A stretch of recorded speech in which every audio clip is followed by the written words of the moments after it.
This is the video demonstration for the software program that we use for our water, the smart hydration and brake reminder water bottle, group B03. First is the platform IO.ini. This is the setup for our ASP board, and this is all the libraries that we'll be using inside our program. First, we include all those libraries, all the needed libraries, including the Arduino.h and the free RTOS. And then these are all the global variables, let's just say 4 or 5 base, or this is for the schedule calculation. And then we'll define all the GPL pins for the all the components from the BME, which is the temperature sensor, to the LCD display. And then this is the ultrasonic sensor returning values. So basically, this is how we calibrate the ultrasonic sensor by having multiple tests of the water level, like differently. We see that it returns a fixed like value for each water level percentage. So we just record it, and this is the user struct that will be used to store the user information with the user ID. This you will see all the helper functions from the set alarm to the mic helper function. This is for the LCD, and this is for the helper function for the buzzer, and it will check for service connection error. Like basically when you see that if the water bottle fails to connect to either Wi-Fi or Firebase, then it will the buzzer will make sounds to alert the user. And this is a read ultrasonic and it will be, this is the classify water from percentage from centimeter, basically a calculation function that gets take the return value from the ultrasonic sensor and calculate the water percentage accordingly. This is where we override the LED strip to display the water level. This is the ultrasonic sensor measure and update. Basically, it gets the return value from the ultrasonic sensor and then display it on the LCD display, and also update it to Firebase. This is a get keypad input, well, basically for the physical keypad on the bottle. This will check for the user when they sign in with the user ID. It will check if the user is existed inside the database or not. So if it's a yes, then it will load the user from Firebase. Otherwise, it will save that newly created user ID, and then it will make all the daily plans. And this schedule a lift from plan and calculate this read time will be used to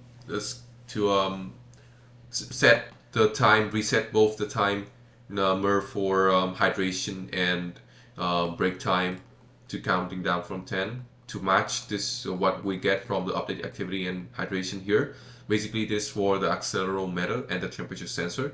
When the accelerometer detects that the user has been exercising for more than 3 times before the next timer, or the hydration, the temperature, the ambient temperature, if it's more than 29 degrees Celsius, then it will trigger that recalculation of timers for both. This is the service scheduler for that handles all the alarm for hydration and break time. The pane status will be used to override the LCD display. And still, we have these many helper functions because we want to cover as many situation and if fail statement as possible. Then we'll begin with the setup function. First is the self-test of all the components on the board to make sure that it works before we begin to connect to Wi-Fi. And if it's successful, then it will the board will try to get the time using NTP protocol from those time provider, and it will try to connect to Firebase. If any of them fail, then it will display those accordingly. And this is the enter user ID at first. After the connection, if it's a new one, then it will it will provide with the questionnaire.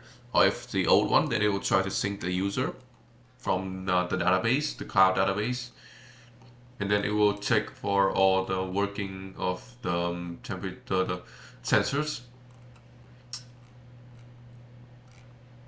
and it will also match the virtual key on the web dashboard. This have a function for the synchronization of the data to the Firebase database. And next we'll be going to the loop. So every time the loop runs, the temperature sensor will run for 3 seconds, and the UI for the LCD display will reset each 200 milliseconds. This basically is where it gets all the information for each 3 seconds from the temperature sensor and then update it to the real-time database. And then it will listen for, let's just say, it will listen for the motion detector or the microphone and the web dashboard interaction. You see that like we have like 2 buttons to turn off the alarm and confirm drinking on the website. These basically are all the ultrasonic sensor functions. And at the bottom, we always have the service Firebase synchronization. And next, we're using HTML for our web dashboard. Basically, it has all the tiles for from temperature to humidity and water level, all that jazz, exercise count, current alarm. We also have the note for the user that when there's an alarm going on, then the user will not see any data getting synced in real time on the web dashboard. But if they turn off those alarms, then the data will continue back to syncing again. This is basically where I display all the user information, the currently logged in user information on the right side of the web dashboard. This handles all the click, and this will be where it lists in the web dashboard retrieve the real-time data from the database. So basically it will try to update the data as soon as the ESP32 push the data onto the database.